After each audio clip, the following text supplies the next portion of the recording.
ओम शांती. आजची तारीख आहे 7 एप्रिल 2026. आज बाबा म्हणतात, गोड मुलांनो, जेव्हाही वेळ मिळेल तेव्हा एकांतामध्ये बसून आपल्या खऱ्या प्रियकराची आठवण करा, कारण त्यांच्या आठवणीनेच स्वर्गाची बादशाही मिळेल. प्रश्न आहे, बाबा भेटले आहेत तर कोणता आळस आपल्यामध्ये असलेला सगळा आळस संपला पाहिजे? उत्तर, काही मुलं आळस करून म्हणतात की आम्ही तर बाबांचे आहोतच, मग बाबांची काय आठवण करायची, आणि बाबांची आठवण करण्याची मेहनत करत नाहीत. पुन्हा पुन्हा बाबांची आठवण विसरून जातात. तर बाबा म्हणतात, हाच आळस आहे, हाच निष्काळजीपणा आहे. बाबा म्हणतात, मुलांनो, जर तुम्ही माझ्या आठवणीत राहाल तर आतून खूप खुशी राहील आणि निरंतर खुशी राहील. कोणत्याही प्रकारचा गुटका येणार नाही. जसं बंधनमध्ये असणाऱ्या बांधेली बाबांच्या आठवणीमध्ये तडफतात, रात्रंदिवस बाबांची आठवण करतात, तसं तुम्हालाही निरंतर बाबांच्या आठवणीमध्ये राहायचं आहे. ओम शांती. तुम्ही पण म्हणतात ओम शांती, बाबा पण म्हणतात ओम शांती. ओम शांती अर्थात तुम्ही आत्मे शांत स्वरूप आहात. बाबाही शांत स्वरूप आहे. आत्म्याचा स्वधर्म शांत आहे, तर परमात्म्याचा स्वधर्म सुद्धा शांत आहे. तुम्ही शांतीधाममध्ये राहणारे आहे, तर बाबा म्हणतात की मी सुद्धा शांतीधाममध्ये राहणारा आहे. फक्त तुम्ही पुनर्जन्मामध्ये येतात आणि मी पुनर्जन्मामध्ये येत नाही. मी या रथामध्ये प्रवेश करतो, हा माझा रथ आहे. शंकराला जर विचारलं, बाबा म्हणतात शंकराला तर विचारू शकत नाही, परंतु समजा की विचारलं, सूक्ष्मतमध्ये जाऊन जर कोणी विचारलं तर ते सुद्धा म्हणतील की माझं शरीर सूक्ष्म शरीर आहे. बाबा म्हणतात की मला तर शरीरच नाहीये, मी हे शरीर उधार घेतलेलं आहे, कारण कर्मेंद्रियांचा आधार पाहिजे ना. तर पहिले मुख्य ही गोष्ट समजावून सांगितली पाहिजे की पतित पावन ज्ञानाचे सागर श्रीकृष्ण नाहीये. श्रीकृष्ण सर्व आत्म्यांना पतित पासून पावन बनवू शकत नाही. ते तर पावन दुनियेमध्ये येऊन राज्य करतात. पहिले राजकुमार बनतात आणि मग महाराजा बनतात. तर त्यांच्यामध्ये सुद्धा हे ज्ञान नाहीये. बाबा सांगतात की ब्रह्मा सुद्धा शिवबाबांचा मुलगा आहे. ब्रह्माच्या मुख कमळामधूनच ते रचना रचतात, म्हणून ब्रह्माला माता सुद्धा म्हटलं जातं. तुम्ही माता पिता, आम्ही बालक तुमच्या कृपेने सुख घनेरे मिळतात.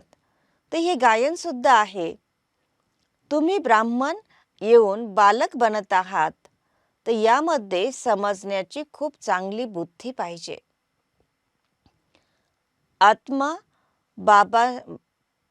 आत्म्यांचा बाप ज्ञानाचे सागर आहेत. आत्मा सुद्धा बाबांकडून ज्ञान घेऊन ज्ञानाचा सागर बनते, परंतु यांना ज्ञानाचा सागर म्हणता येणार नाही, कारण ज्ञानाचा सागर एकच आहे आणि तुम्ही सर्व ज्ञानाच्या नद्या आहात. सागराला आपलं शरीर नाहीये. आणि बाबा म्हणतात की नद्या तुम्ही आहात, ज्ञानाच्या नद्या. कलकत्त्याला ब्रह्मपुत्रा नदी आणि समुद्राचा मेला दाखवला जातो, तर तो खूप मोठा मेला दाखवला जातो. सागर आणि ब्रह्मपुत्रा दोन्ही इथे कंबाईंड आहेत. सागर म्हणजे शिवबाबा आणि ब्रह्मपुत्रा नदी म्हणजे ब्रह्मबाबांचं यादगार. बाबा म्हणतात की सागर आणि ब्रह्मपुत्रा दोन्ही कंबाईंड आहेत, एकाच तणामध्ये आहेत. तर इथे आहे चैतन्य आणि जिथे तो मेला दाखवतात तर ते आहे जड. तर या गोष्टी काही शास्त्रांमध्ये नाही आहेत. तर शास्त्र जे आहे ते भक्ती मार्गाची डिपार्टमेंट आहे. परमपिता परमात्मा ज्ञानाचे सागर बाबा संगम युगावर येऊन ज्ञानाचं स्नान सर्वांना करून सर्वांची सद्गती करवतात. बाबा म्हणतात की योगानेच आत्म्यामध्ये जी खाद पडलेली आहे ती निघते, परंतु योगामध्ये मेहनत आहे. भले काही बच्चे ज्ञानामध्ये खूप हुशार आहेत, कुशाग्र बुद्धी आहेत, परंतु योगामध्ये मात्र कच्चे आहेत. आणि बांधलेली ज्या आहेत बंधनमधल्या माता भगिनी कन्या, तर त्या योगामध्ये ज्यांचं बंधन सुटलेलं आहे, बंधनमुक्त झालेले आहेत, त्यांच्यापेक्षाही बंधनमध्ये असणारे खूप चांगली बाबांची आठवण करतात, खूप जास्त आठवण करतात. आणि इतकी आठवण करतात की रात्रंदिवस त्या बाबांना भेटण्यासाठी तडफत राहतात. बाबा उदाहरण देतात. बाबा म्हणतात की जसा बाळ गर्भामधून बाहेर पडण्यासाठी तडपते, त्याप्रमाणे बंधनामध्ये असलेले सुद्धा तडपत तडपत बाबांना पुकारतात की बाबा या बंधनामधून आम्हाला बाहेर काढा, बंधनमुक्त बनवा. रात्रंदिवस बाबांची आठवण करतात. तुम्हाला बाप मिळाला आहे तर तुम्ही मात्र अलबेले बनतात. तर बाबा म्हणतात शिव बाबा बाबा पण आहे, साजन पण आहे, सर्व आत्मरूपी सीतांचा राम आहे आणि तेच पतित पावन आहेत.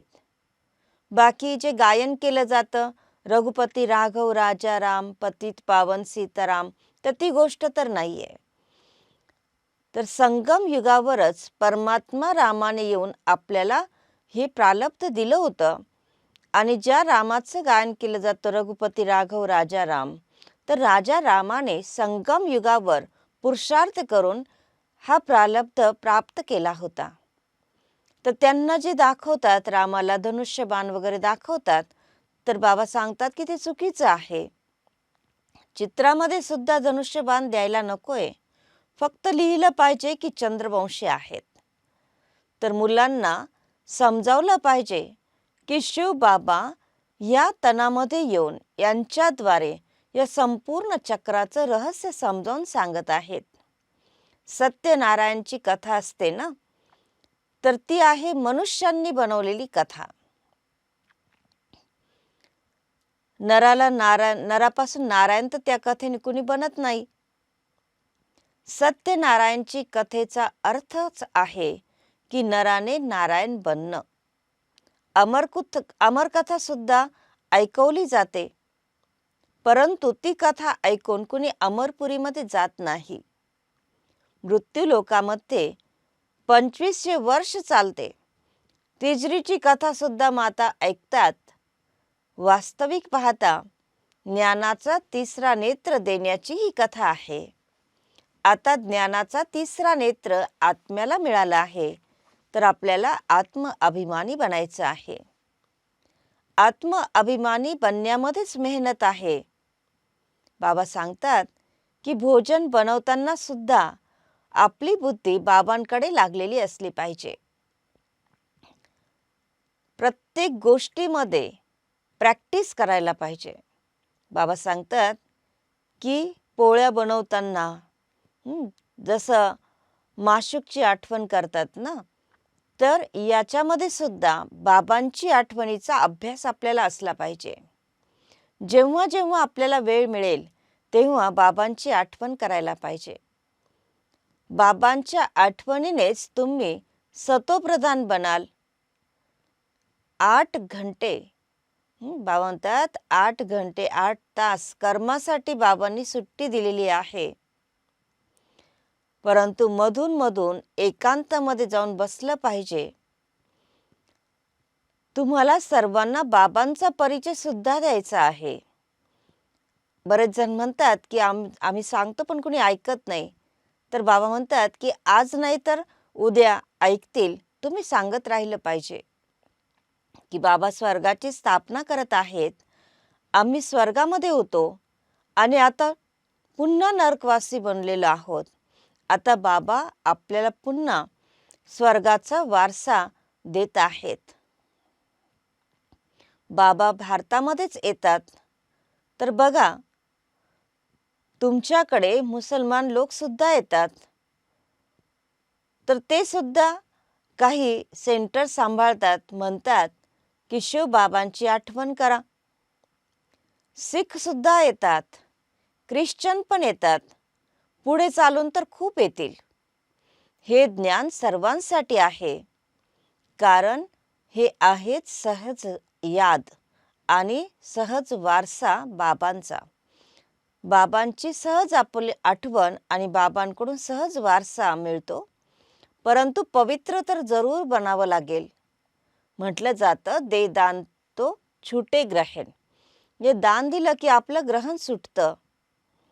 आपल्याला आत्म्याला जे विकारांचं ग्रहण लागलेलं आहे, ते विकार बाबांना दान दिले की आपलं ग्रहण सुटेल.